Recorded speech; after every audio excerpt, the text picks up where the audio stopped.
こんにちは。カルムキッズの時間だよ。今日はみんなと一緒にクイズをするよ。どっちが新幹線クイズ。さあ、始まるよ。一つ目の問題。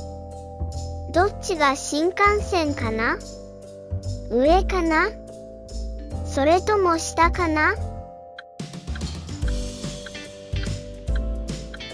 正解は上が新幹線だね。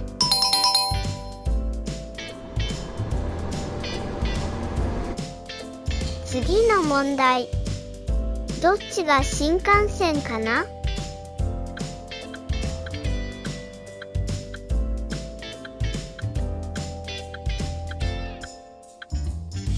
正解は下が新幹線。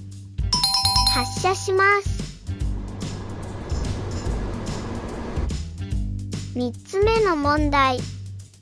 どっちが新幹線かな？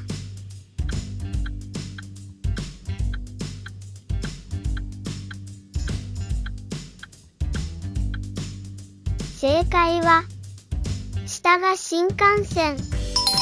早いね。最後の問題だよ。どっちが新幹線かな？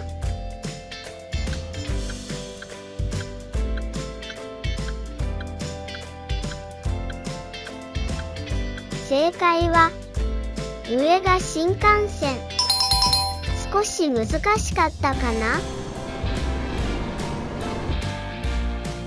今日出てきた新幹線をもう一回見てみよう。のぞみ、はやぶさ、こまち、かがやき。